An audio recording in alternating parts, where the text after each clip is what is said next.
Te han mentido toda tu vida. Los libros de historia que te obligaron a estudiar, las películas épicas que viste en el cine, incluso los monumentos donde depositas flores cada año, todo es parte de una decoración gigantesca, un teatro montado para que nunca descubras la verdad.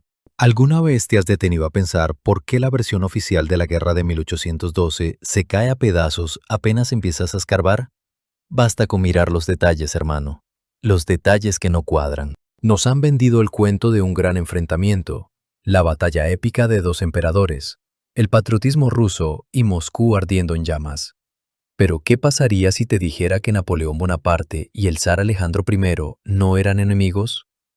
¿Y si esta guerra no fue una invasión, sino una operación conjunta de castigo? Una operación de limpieza para borrar de la faz de la tierra los últimos restos de una civilización que hoy conocemos como la Gran Tartaria. Prepárate, porque hoy vamos a demoler los cimientos de todo lo que creías verdadero. Empecemos con un hecho tan simple que los historiadores lo ignoran deliberadamente o lo atribuyen a una moda extraña de la época. Mírame bien cuando te digo esto: los uniformes. Si tomas retratos de oficiales del ejército francés y del ejército ruso de ese periodo, si quitas las etiquetas y los mezclas, ni siquiera un historiador profesional podría distinguir quién es quién a primera vista. Las mismas charreteras, los mismos chacós, el mismo corte, los mismos colores. Nos dicen que es simple influencia de la moda. ¿En serio? Durante una guerra total de exterminio, ¿los ejércitos se visten prácticamente igual? Imagínate si durante la Segunda Guerra Mundial los soldados soviéticos y los de la Wehrmacht hubieran llevado uniformes idénticos, diferenciándose solo por pequeños detalles. Es un absurdo total. Pero en 1812, aparentemente, esto se considera normal. ¿Y qué hay del idioma? La nobleza rusa hablaba francés mejor que su propio ruso. Pensaban en francés, escribían cartas de amor en francés, daban órdenes militares en francés. Nos intentan explicar esto con influencia cultural, pero piénsalo lógicamente. Estás en guerra contra tu enemigo mortal, pero hablas su idioma, te vistes como él y vives según sus códigos culturales. ¿No te parece que esto se parece más a una guerra civil dentro de un sistema global único? ¿O algo aún más escalofriante? ¿La acción de un ejército de coalición unificado contra alguien más, un tercer actor? Recordemos la paz de Tilsit de 1807. La historia oficial nos habla de una alianza forzada, pero observa las medallas acuñadas para conmemorar ese evento. En ellas, los perfiles de Napoleón y Alejandro aparecen lado a lado, como dos cogobernantes, dos hermanos de armas. En algunos medallones, literalmente miran hacia la misma dirección. El simbolismo en aquella época tenía un peso colosal. Nadie habría acuñado el perfil de su enemigo junto al suyo si no existiera una alianza real y profunda. Existe una teoría, y cada vez se encuentra más confirmaciones, de que a principios del siglo XIX Europa ya había sido capturada por nuevas élites, representantes de ese mismo sistema parasitario que gobierna el mundo hasta el día de hoy. Alejandro y Napoleón eran los gerentes de esta redistribución global. Su objetivo no era destruirse mutuamente, sino arrasar con fuego y espada las tierras que todavía mantenían lealtad al viejo imperio. Ese imperio que en los mapas antiguos aparecía como Gran Tartary o Gran Tartaria, y cuyas ciudades se levantaban donde hoy solo vemos ruinas y terrenos baldíos. Hablemos de logística. Aquí es donde la historia oficial sufre un colapso total. Nos dicen que el gran ejército de Napoleón contaba con aproximadamente 600.000 hombres. 600.000. ¿Te imaginas esa cifra en el contexto de principios del siglo XIX? Sin ferrocarriles, sin transporte motorizado, sin comida enlatada ni tecnologías modernas de conservación de alimentos. ¿De qué se alimentaban? Los historiadores nos hablan de forrajeros y convoyes de suministros, pero hagamos los cálculos. Un caballo consume al día una cantidad determinada de avena y heno. Para alimentar a un ejército de 600.000 hombres y cientos de miles de caballos, necesitas un flujo continuo e ininterrumpido de cargamentos que es físicamente imposible de garantizar por los caminos de tierra de aquella época, especialmente con el barro típico de Rusia. Los testigos de esos eventos, en sus memorias, a menudo se contradicen, describiendo ora un orden perfecto, ora un caos total. pero nunca dan una respuesta clara sobre el abastecimiento. ¿Y si el ejército no marchó a pie desde París? ¿Y si la logística estaba garantizada por tecnologías que posteriormente fueron confiscadas y olvidadas? O lo que es más probable, las tropas ya se encontraban en el territorio, acuarteladas en ciudades capturadas, y la llamada invasión fue simplemente una reagrupación de fuerzas para el golpe final contra Moscú. Y aquí llegamos a la pregunta más interesante de todas. ¿Contra quién se libró realmente esta guerra? Observa la ruta de Napoleón. Es una flecha delgada dirigida directamente al corazón del país, hacia Moscú. No intentó ocupar el sur, no marchó hacia San Petersburgo, donde residía Alejandro. ¿Por qué Moscú? Nos dicen que era para imponer la paz, pero San Petersburgo era la capital. La captura de la vieja capital no tenía el valor estratégico que le atribuyen, a menos que el objetivo fuera destruir algo o a alguien que se encontraba específicamente allí. En Moscú no había solo comerciantes y boyardos. Moscú era el último bastión de esa fuerza que no se sometía ni a San Petersburgo ni a París. Era el centro del viejo mundo. Por eso dos ejércitos, formalmente enemigos, en realidad acorralaban a la población y a los defensores de Tartaria en este caldero. ¿Has notado lo extraño que actuó Kutuzov? Constantemente retrocedía, cedía posiciones, evitaba batallas decisivas, como si le estuviera abriendo paso a Napoleón. La versión oficial lo llama maniobra táctica genial, pero la visión alternativa sugiere otra cosa. Kutuzov y sus generales estaban asegurando un corredor. No defendían Moscú. Estaban escoltando al ejército francés hacia su objetivo, para que con las manos de los franceses, o más precisamente con las manos de la coalición europea unificada, se completara lo que el ejército ruso no podía hacer por razones ideológicas: destruir la antigua capital junto con sus habitantes y su historia. Mira los mapas de la época. Aún a finales del siglo XVIII, la Enciclopedia Británica escribe negro sobre blanco sobre la Gran Tartaria como un estado gigantesco que limitaba con Moscovia. Y luego, de repente, a principios del siglo XIX, este país desaparece de los mapas políticos, quedando solo como término geográfico. ¿A dónde fueron los millones de personas? ¿A dónde fueron las ciudades marcadas en los globos terráqueos antiguos? No pudieron simplemente evaporarse. Tuvieron que ser destruidas físicamente. La guerra de 1812 encaja perfectamente en este rompecabezas como la fase final de la limpieza. Fue un genocidio disfrazado de invasión. Nos obligaron a sentirnos orgullosos de esta guerra. La llamaron patriótica, para que nunca sospecháramos que nuestros antepasados pudieron haber sido no los vencedores, sino las víctimas de esta conspiración global. Y esto es solo el comienzo.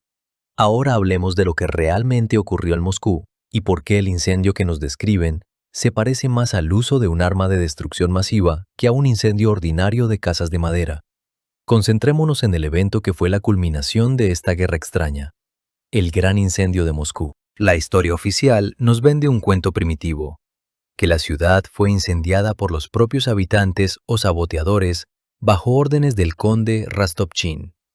Nos dicen que Moscú era de madera y por eso ardió como una cerilla. Pero hay un pequeño problema. Moscú no era completamente de madera. Los edificios principales, palacios, iglesias, catedrales, almacenes eran de piedra maciza, de ladrillo, granito, mármol, materiales que no arden así como así. Los testigos oculares describían algo que no se parece en nada a un incendio común.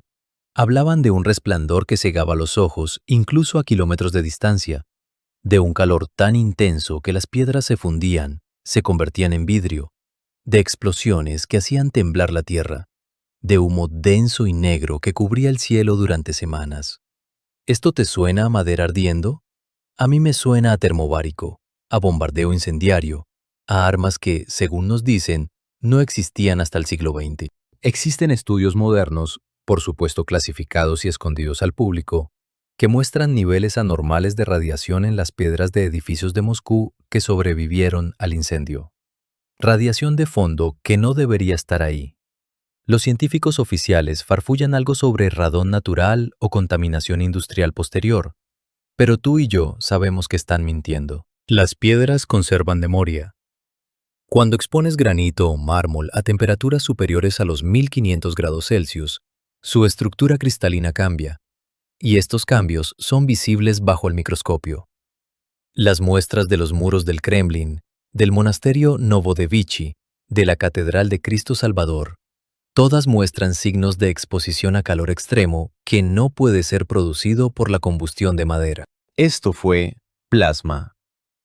Esto fue una tecnología de fusión nuclear o algo aún más avanzado, armas que tenían la civilización de Tartaria y que fueron usadas contra ellos, o lo que es más probable, armas que la coalición Napoleón-Alejandro trajo consigo para el golpe final. ¿Recuerdas los relatos de fuegos griegos o rayos divinos? Esas no son leyendas.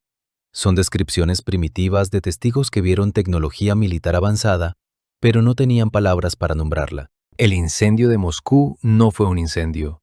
Fue una operación de borrado, una cremación deliberada de evidencia, de bibliotecas enteras, de archivos, de artefactos tecnológicos, de las últimas personas que recordaban cómo funcionaba realmente el mundo. Y lo más inquietante, esto no ocurrió solo en Moscú.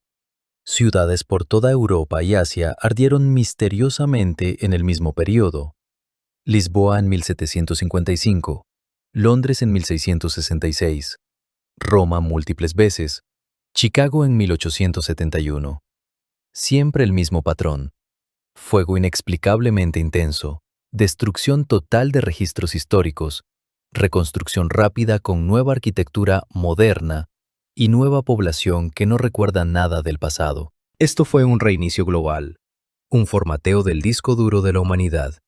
Hay algo más que te han ocultado sobre esta guerra, algo que está literalmente bajo tus pies si vives en Europa del Este o Rusia. Los lagos. Miles de lagos perfectamente circulares dispersos por toda la región por donde pasó el ejército napoleónico. Lagos que no tienen afluentes ni efluentes naturales. Cráteres perfectamente redondos llenos de agua. Los geólogos balbucean algo sobre colapsos kársticos o lluvias de meteoritos. Pero los meteoritos no caen en formación táctica creando líneas defensivas, y los colapsos kársticos no forman círculos perfectos con bordes elevados de tierra compactada. Estos son cráteres de explosiones.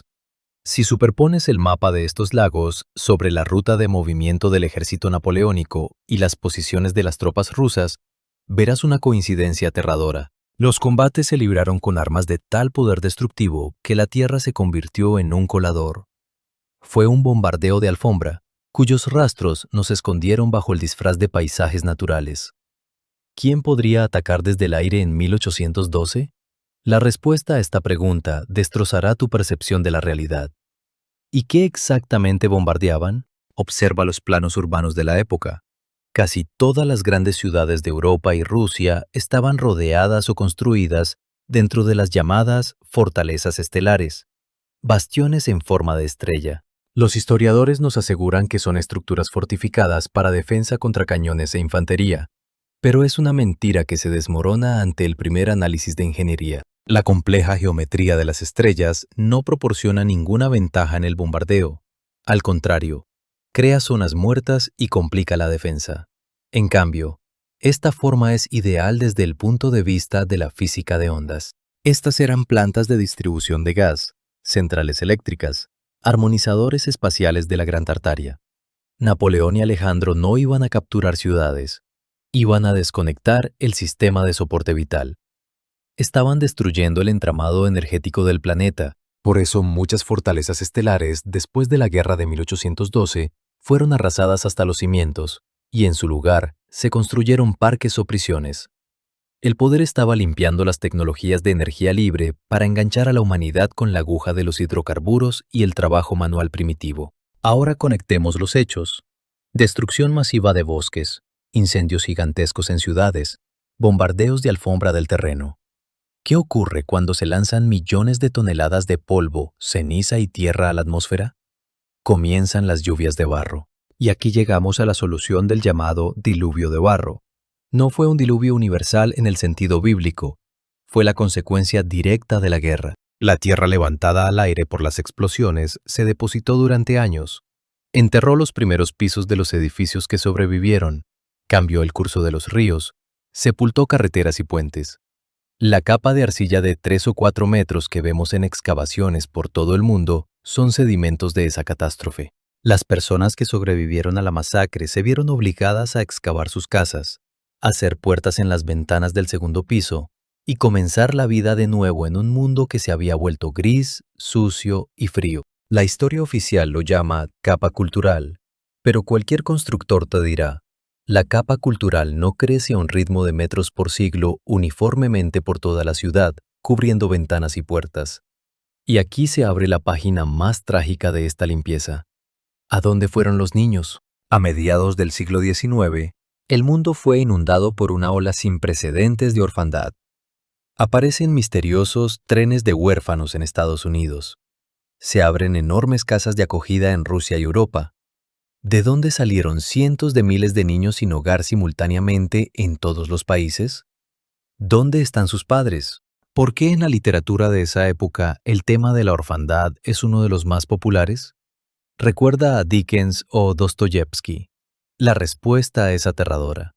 La población adulta, portadora de memoria y habilidades, fue exterminada durante la guerra catástrofe. Los niños fueron confiscados, se les borró la memoria del pasado, se les dieron nuevos apellidos simples, Ivanov, Petrov, Smith, Jones, y se les educó con nuevos programas primitivos. De ellos prepararon esclavos ideales para la nueva revolución industrial.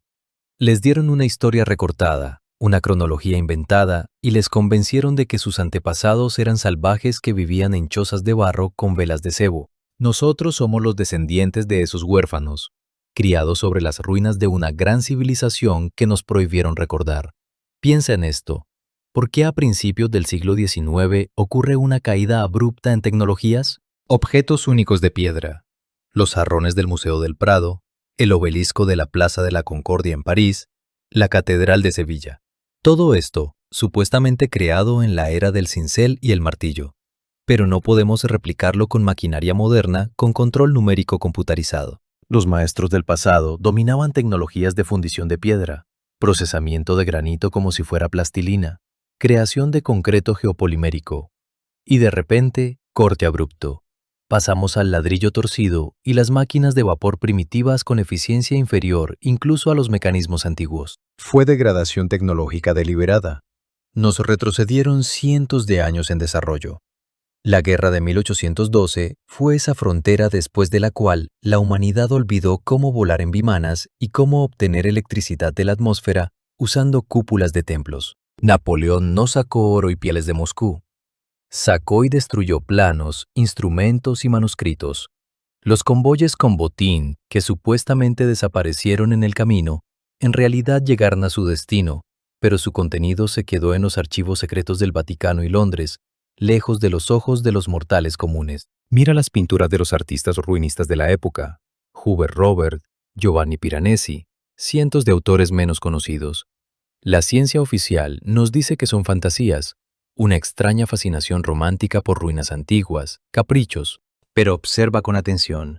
Ellos pintaban del natural, eran corresponsales de guerra y documentalistas de esa catástrofe.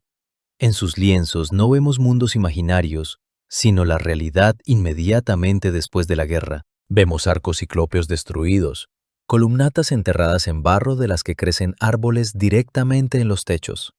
Y abajo, entre estas ruinas majestuosas, se arrastran personas diminutas, harapientas, que cocinan en fogatas en medio de salones palaciegos, que pastorean cabras sobre fragmentos de estatuas antiguas. Estas personas no construyeron estas estructuras. Técnicamente no podían haberlo hecho. Simplemente se instalaron en ellas, como hormigas que ocupan una casa abandonada por un elefante.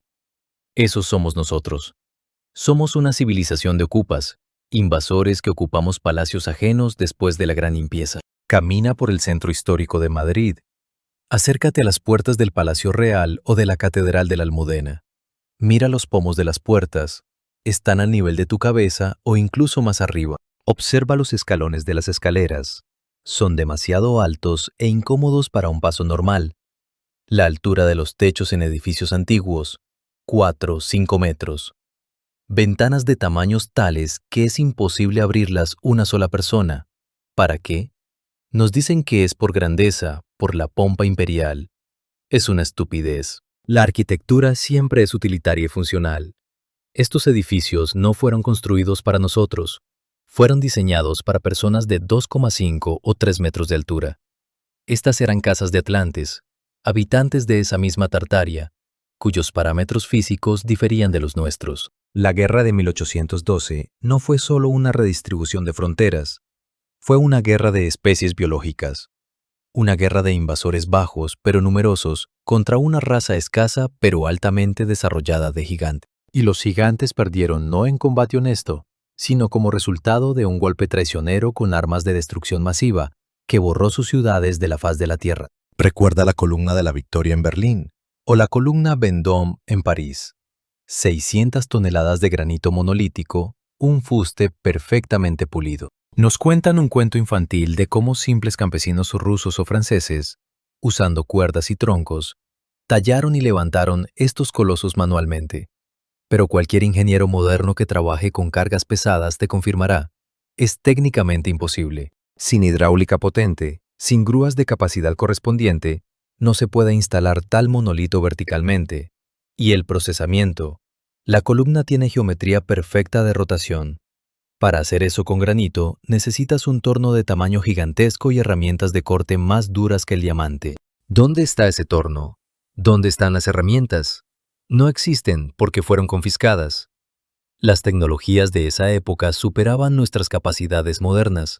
Todavía no podemos replicar la mampostería poligonal de Kronstadt, donde enormes bloques de granito están ajustados entre sí sin mortero, tan perfectamente que no pasa ni la hoja de un cuchillo. Son rastros de procesamiento industrial, rastros de láseres, corte por plasma y fresado, no el cincel de un campesino siervo.